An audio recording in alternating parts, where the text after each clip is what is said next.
Hello, I'm Lawrence Diggs from Roseland, South Dakota. I'd like to welcome all of you on behalf of the South Dakota Humanities Council, which produces the annual Festival of Books. We're so pleased you've joined us for our virtual 2021 event. We would like to acknowledge first and foremost that this program comes to you from ground which is the homeland of the Oshete-Saquewan, Lakota, Dakota, and Nakota people. The South Dakota Humanities Council honors and appreciates the indigenous people who have the longest relationship to this place. Before the event gets underway, I'd like to share some housekeeping details. We ask that you keep your microphones muted throughout the event to minimize background noise. If you'd like to ask questions or share comments with today's presenters, please type them in the chat section on Zoom, which you can find by clicking on the conversation button at the bottom of your screen or in the comments section on Facebook. We will pass along as many of the questions as possible at the end of the session. If you wish, we will also allow you to unmute at the end of the session so you can ask your questions directly. We encourage you to buy books from our presenting authors at your local independent bookstore. Our official festival booksellers are Books A Million and Birdcage Bookstore and Mercantile in Rapid City. You can also buy directly from authors and publishers. Look for the links in the chat. To help us continue to improve the festival, we appreciate if you fill out the evaluation form. We'll share a link in the chat section in the Zoom, and we'll also email you a link to this survey at the conclusion of the festival. Finally, you can help keep the festival free by making a tax-deductible donation to the South Dakota Humanities Council. Just visit our website, sdhumanities.org, and click on the donate button. This festival would not be possible without the generous support of numerous organizations and individuals who have already donated and are acknowledged on the back cover of the festival guide and our website. Now, on with the show. This program is called A Poet's Landscape, and we have two poets. Bruce Roseland is the fourth generation cattleman who grew up on and still works on a ranch in north central South Dakota.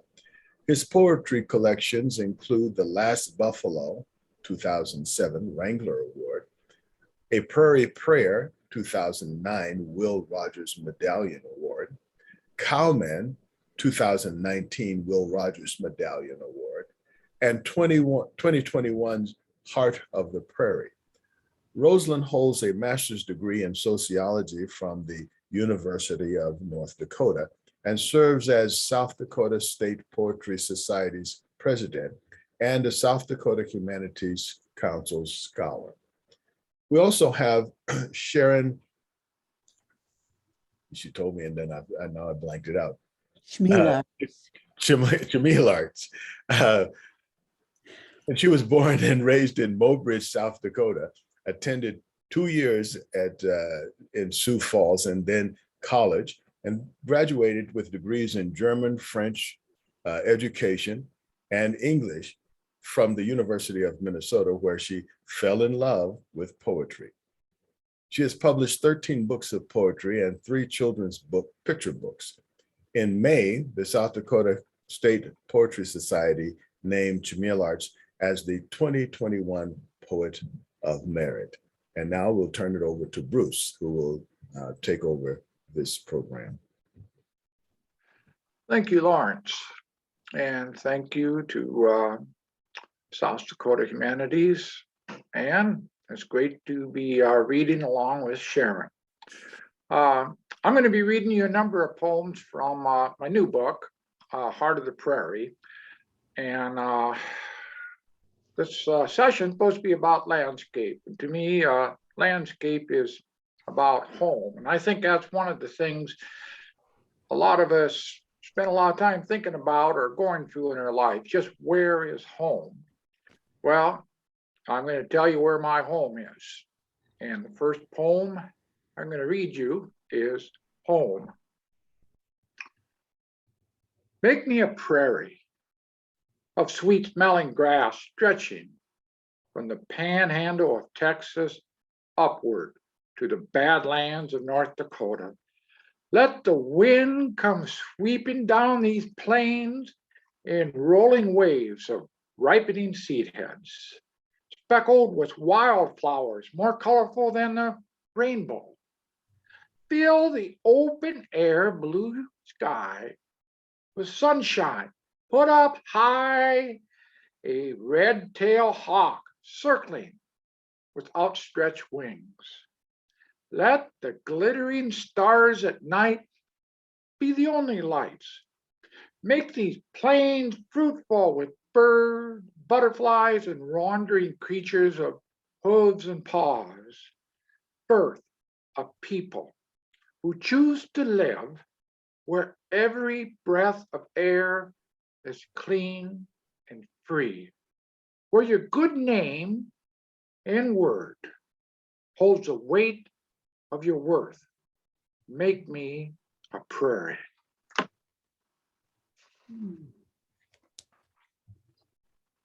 The land talks to old timers as a turn of a familiar road replays a younger day over and over.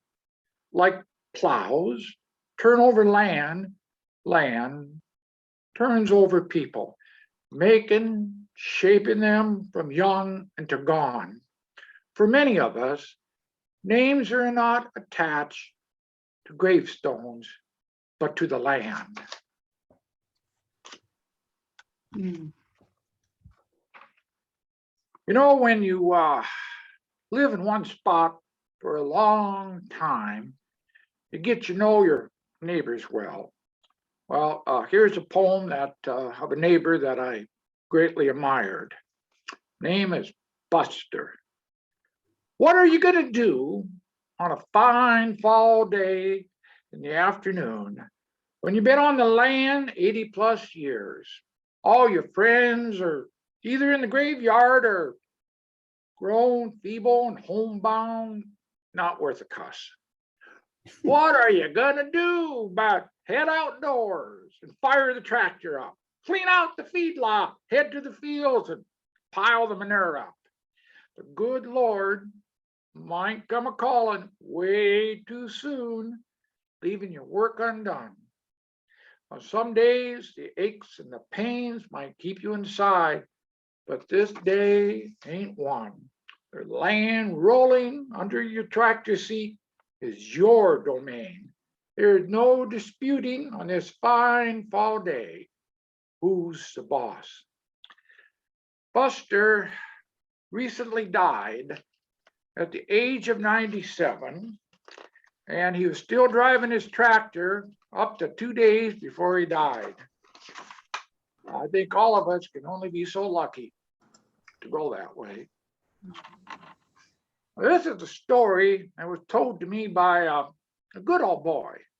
And as you know, if you're told a story about a boy about the good old days, well, it's got to be true, right? Before eHarmony, a woman lost her husband. They had homesteaded on the prairie, far, far from any town.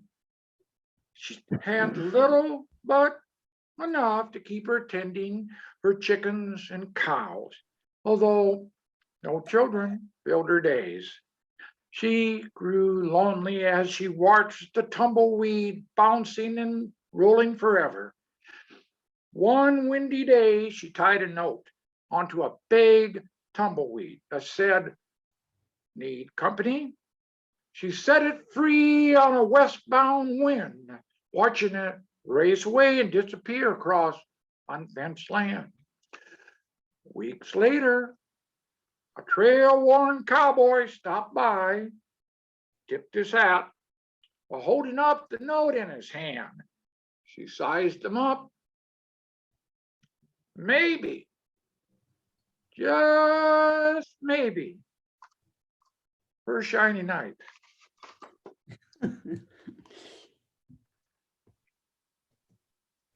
South Dakota is special, and I think the people are too. And they deal with things in a special way. This next poem is called South Dakota Nice. January in central South Dakota that has record-breaking warm temperatures makes for a landscape without snow. The scenery looks familiar, but not quite right. Up in Mobridge, the annual ice fishing derby cannot be held because there's no ice on the river, but it's held anyway, without anyone doing any fishing.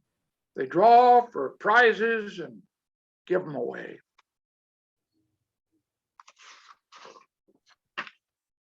On the plains, the breath of wind harries faraway ocean waves, hurls over mountain ranges, come to play unhindered on grass-stretched plains.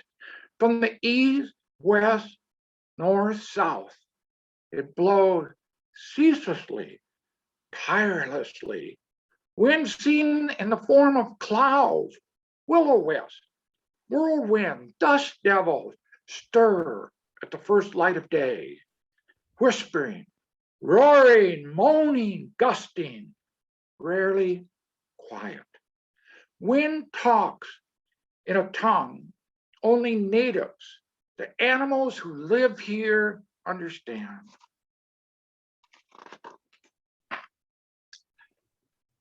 Well, this is the fall season. And in the fall, a lot of things migrate. And one of the things that migrate are the monarchs. And I think everyone loves the monarchs. In the ditches of our weedy, seedy gravel roads, the milkweed grows, and upon its leaves the monarch caterpillar feeds, and then undergoes metamorphosis. On clear fall days, multitudes of orange and black wings flutter southbound. Their offspring will return when the days lengthen, following the scent of each other northward. Nectar-fueled travelers fluttering a few feet above a greening ground.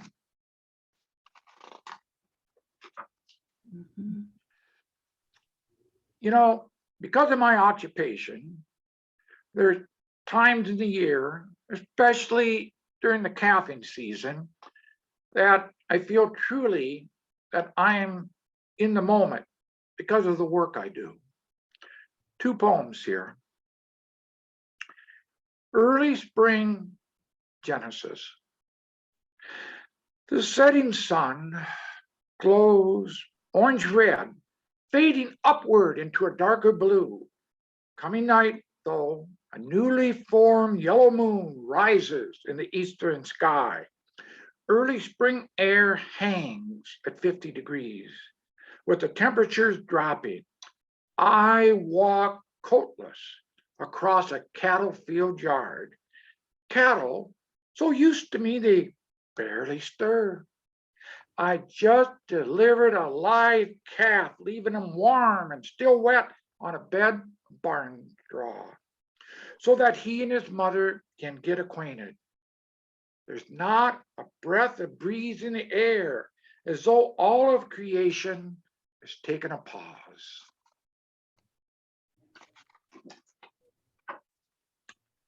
The near and the far.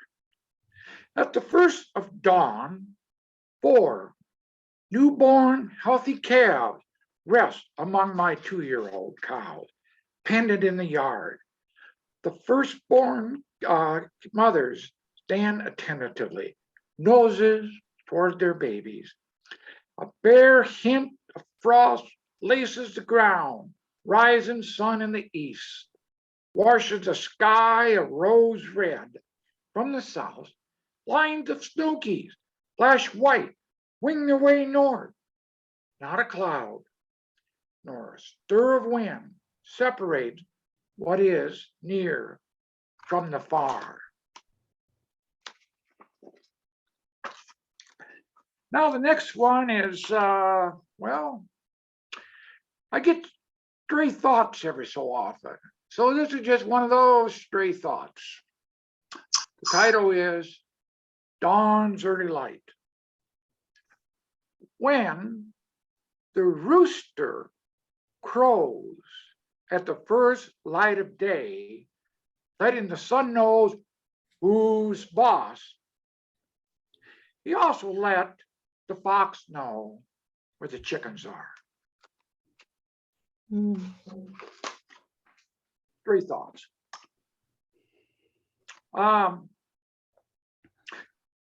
The grasslands, what I make a living from, well, they're disappearing across South Dakota. Economics to a great extent. But the next few poems is about that subject, and it's very dear to my heart. A moment of requiem for the prairie. Sod, whether turned by a plow or killed the modern way by chemicals, takes a long time to rot down. The roots are tough, like ends of frayed ropes. Slowly they crumble, exhaling carbon. Along country roads where grasslands have been freshly converted, this interlude must be waited out before new crops can be planted. The prairie sits silent, a graveyard.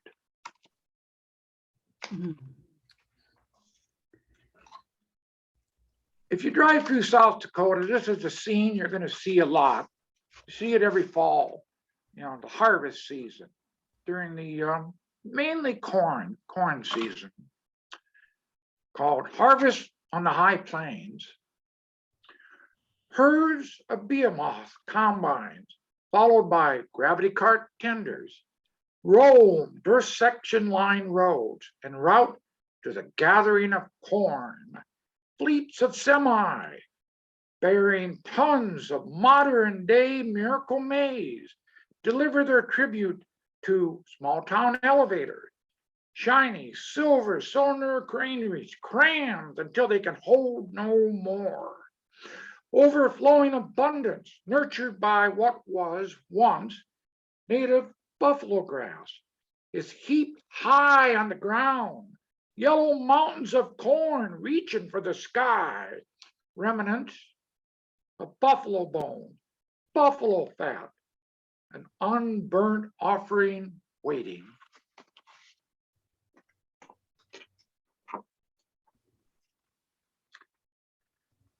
A funeral lament. As I shut a pasture gate, miles away from home, a neighbor pulls up. After exchanging the usual greetings, I ask him what brings him down this particular road, a road neither he nor anyone else lives on. He says he's coming back from a funeral in town and heard that the pasture land across this road had been sold. Going to be broken up big time. He thought he'd take a look and see if they gotten started. I know the previous owner of this land. He has said a while back he would never sell. Well, said my neighbor, if you've been offered the price they were offered, you might have sold too. I looked across the road as he talks. Acres and acres of rising and falling swells of grass, soon to be put to the plow. The grubs, the bugs, the living sod, and all the wildflowers alive in this continuous grass, this fragment of once was a never-ending carpet called the Great Plains, will soon be dead. Oh, well, said my neighbor. Can't blame them for breaking good pasture. The way economics are, cows won't pay what the land costs. I know that corn and wheat will feed many people, and people, by and large, are a good cause. Still, I wonder, as I drive home on a country dusty lane, who will pay to keep the crickets and the bumblebees, the prairie's food chain, few ever get to see from disappearing.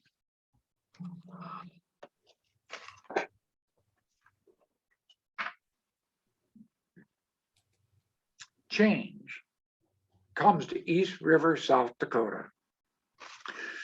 Stones, rocks, boulders the size of pickup trucks, ripped out, backhoed, and buried into once grassy hillside from which they had glaciered, came 4,000 years ago.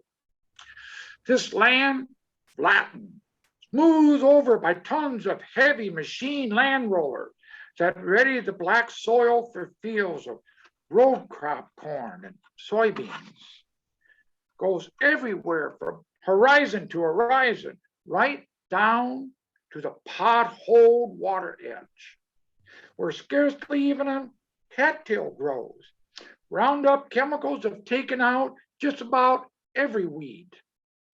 Each available acre is a cash crop with no room for a bird, for a bee, for a wildflower or a tree. All this used to be grassland, where songbirds sang and butterflies cocooned. There's not a cow, not a cowman for miles and miles on the grain truck pounded highways.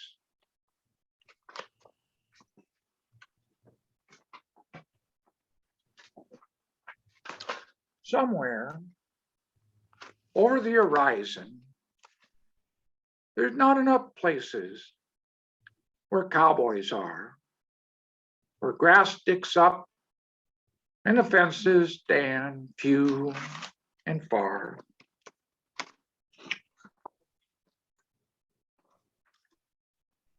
This is probably what many people think of when they first arrive in South Dakota and they drive through it. It's titled Hubris. Flat plains, vast emptiness, fill this earth, change this skyline. But look, the sky is always changing. The earth is already filled.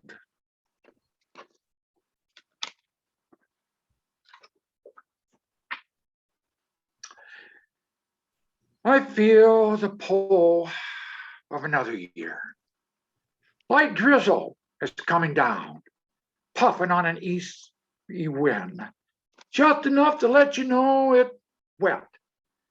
A thermometer tacked on an outbuilding wall says 50 degrees, the start of cooling toward winter. Fall run of calves have begun at the local livestock auction, meaning money in the pocket. Rewards reaped from the hard, cold, wet spring we all went through. Possible calf losses loomed each day. The muck was deep and the odds didn't look very good. Still, months later, on a morning like this, when damp air is in the air, my thoughts drift forward, just like the season changing, turning toward a new year. I'll be drawn again to check on life, being born in the lots, making sure nothing has gone wrong. I'll eagerly wait for a calf's first gasping breath and those wobbly first steps on legs neatly outstretched, instinctively nuzzling toward the warmth of a waiting mom. I see myself there, part of this scene, wet wind on my face, hunkered in my work clothes, the scent of earth and sky, cow and calf in the air.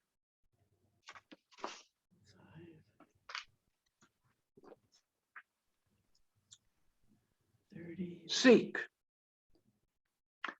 the grasslands, rolling out to the horizons unbound. Seek where you shall find the full cut measure of your character. Seek where if you put down roots and are tenacious, you will find a way to survive. Seek where a lone tree can stand tall, holding a multitude of history. Seek where the earth and you are one. Now, this is my last poem, and I'm going to try to answer to a certain extent why we live where we do and work with the land. So here's some of the reasons. It's called In Our Hearts. The scent of rain on earth.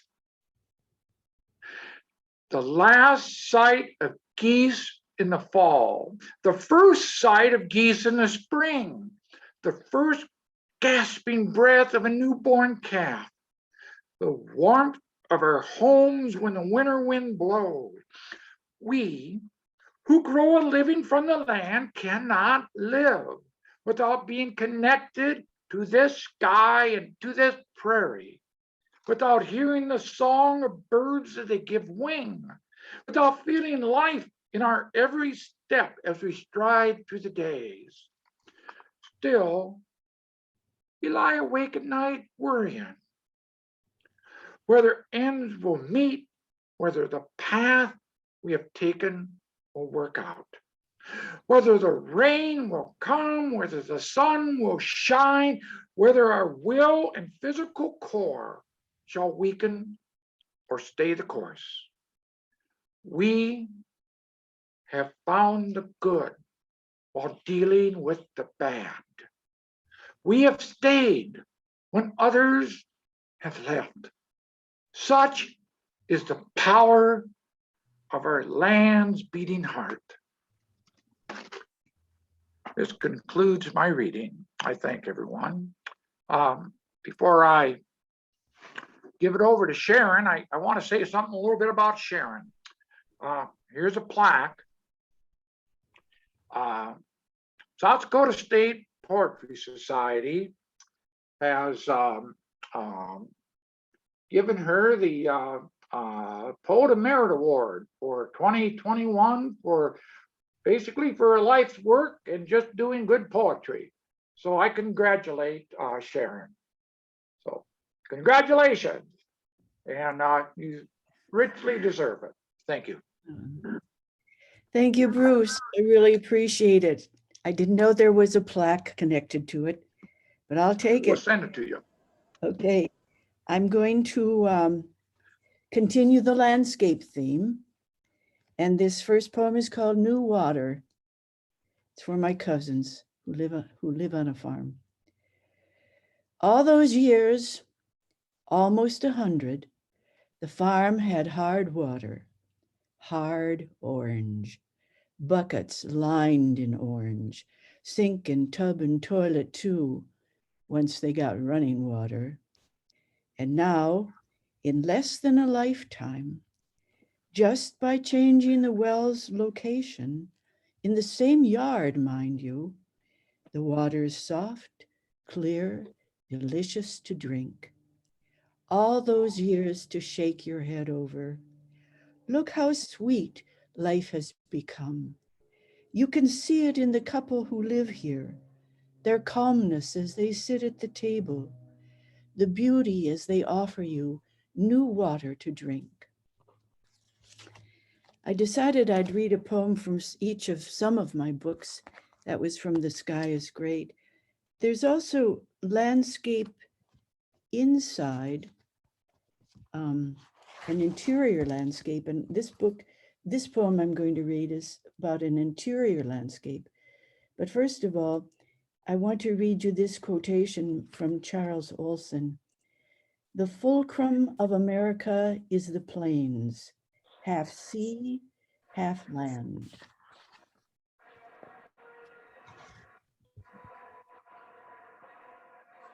Does anybody, is that me making that strange noise? Yeah. Do not disturb.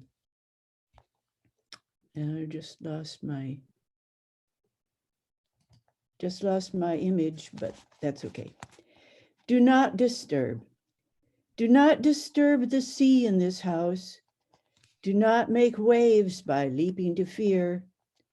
Even a wake like a muskrat's through reeds upsets the house Neptune, the angry face behind trident and storm. Do not think less of yourself caged, longing like the shipwrecked for a shore. Even boats fail here. Their hulks quaver underwater among wrecks of armchairs, tables, beds, shadowed stumps in channels of light.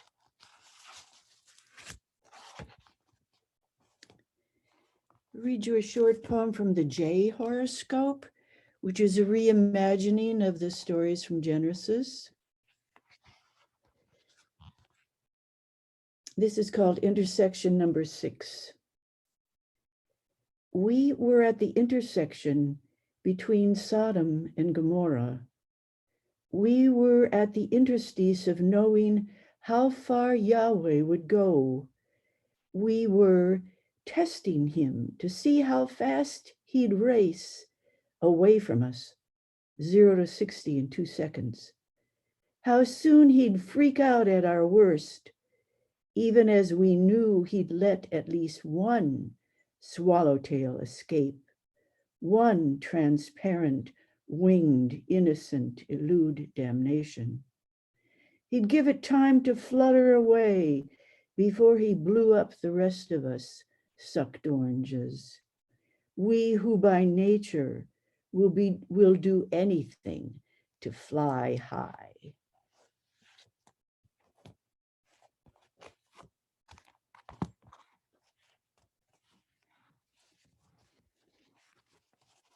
I wrote the poems to this book after my husband died. I didn't do it intentionally, like, oh, good, he died. Now I'm going to write about a bunch of poems about him. But I just was writing in my journal, and then a couple of 2 or 3 years later, I thought, oh, some of these can go into a poem. And this simple one with a landscape is called Fisher's Club. A roadside inn, lakeside dive, spiffed up, end of a summer day. And I suppose I should be smiling beneficently at the families playing near the shore, their plastic balls and splashes and chatter.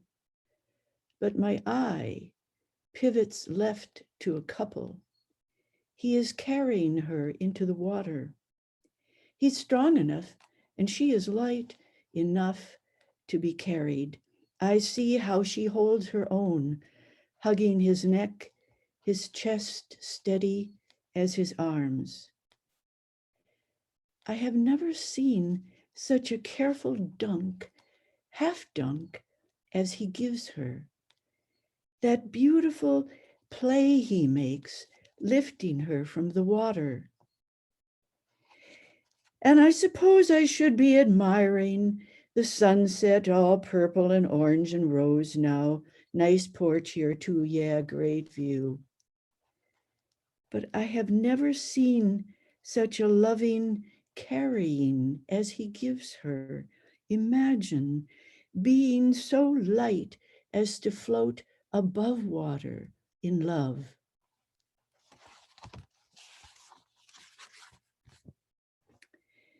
Then I teamed up with a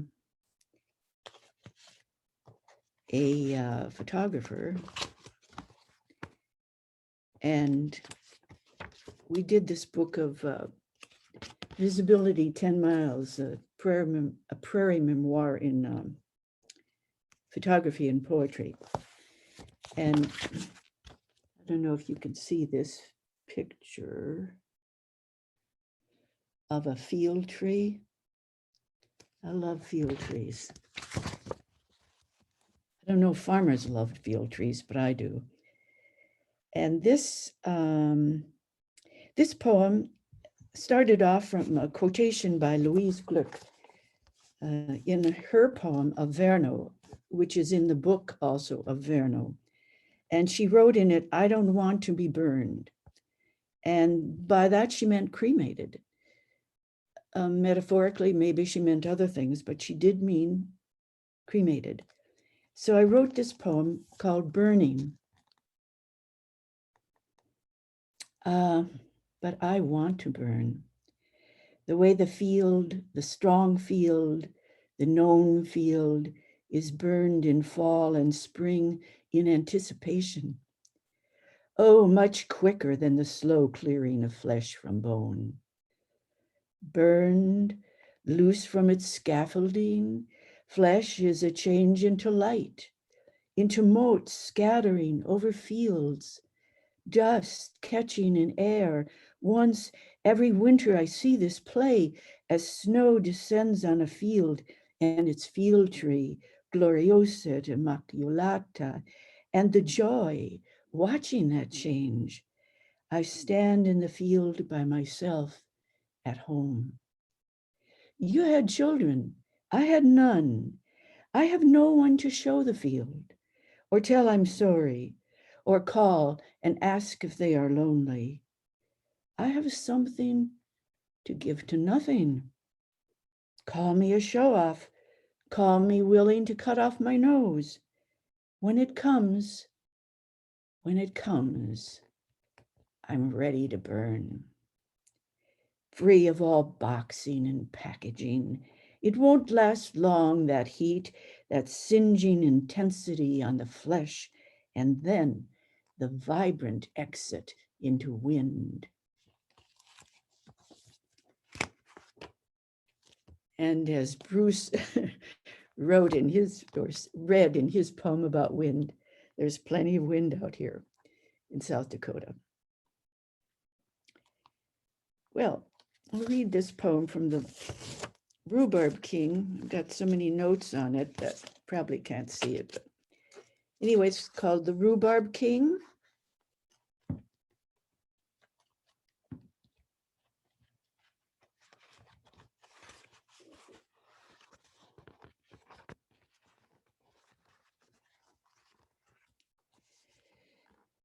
The Rhubarb King sits in the garden, resting under the arms of a hackthorn, that ancient tree, while the court photographer, my sister, his daughter, snaps him there.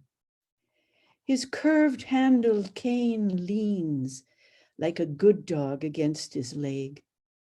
His cap is slanted, his cheeks shaved, his mustache, once fine and black, sleek and mean, has turned into an old king's cowcatcher. His eyes guarded, defying, run to blue, as if his kingdom was not always as bountiful or beautiful as he wanted, not as smashing as the rhubarb stalks he grips like nightsticks, giant, leaf-topped, scepters on his left and right, clubs that furl into heart shapes, toxic oil tough with ruffled edges, like the kingdom I ran from. In the window behind this instant, among sun catchers and a row of snake plants, withering in crockery, I see the ethereal form in the palace, the Rhubarb Queen. I can make out a wing, her chest, her garlanded head. She's peering past the king as if calling for her hands. His are there, brown, strong. How is she to make something sweet of his kingdom without hands? And hers were dear, very dear and deft. My sister, long after the king's death, sends me this photo. I take it upon myself to write the caption, all history is myth.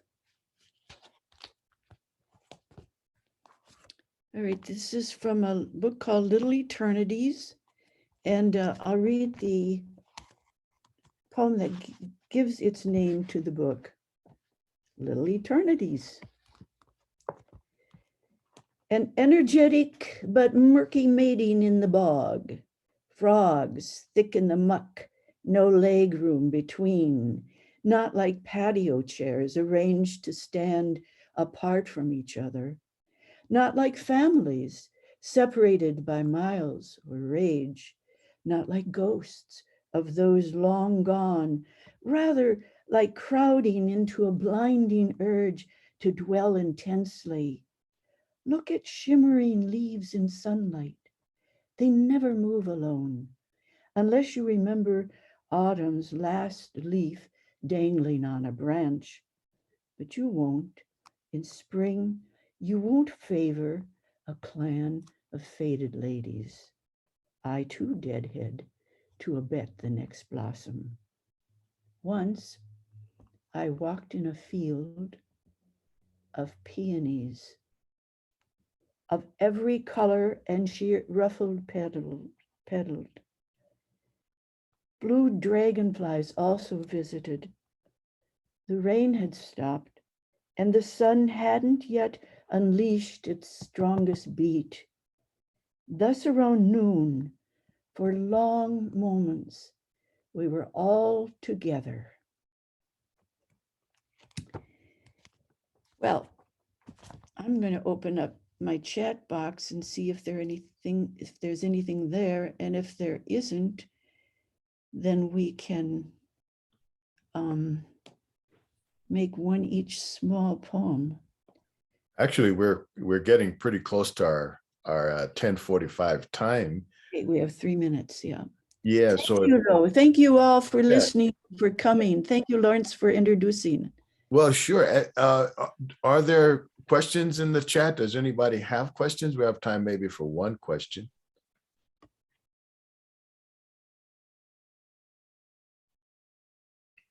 Anybody? Well, I have a question for Sharon. Yeah. You write some very interesting poems that I think give us an insight into a prairie woman's life. Can you tell me like any particular thing that starts to point you in the direction of using that or putting that kind of theme in your poetry? Well, I'll answer with kind of a introduction. When I started writing poetry in my late 30s, 35, 36, 37, something like that, I took this poetry course because I'd fallen in love with poetry. And so I started taking composition courses in poetry. And I kept writing about birds. And one day the instructor called me aside and said, Sharon, you write a lot about birds. I said, yeah, I like birds. He said, well, maybe you could choose something else to write about too. And I said, like what? And he said, well, family. Family? I'd been running from that for years. So, but I started writing about family. As soon as I start writing about family, I start writing about prairie. And I have all those images because I lived out in Mobridge for 18 years, and then I constantly revisited it. And so I think the landscape just becomes a part of you. I remember my husband once saying to me, I can't get South Dakota out of you. You know? Well, he was much more cosmopolitan than I was, but Well, that's just in me. That's the way I am. okay. Thank you so much. I'd like to say on behalf of the South Dakota Humanities Council, thanks for today's presentation to our presenters and for sharing their poetry and their insights. And thanks to all of you in the Zoom and Facebook audiences for attending this event. But don't forget to visit our website, the South Dakota Book Festival, or sdbookfestival.com/virtual. That's sdbookfestival.com/virtual for more great programming to come throughout the virtual 2021 South Dakota Festival of Books. Thank you and goodbye. Goodbye. Bye.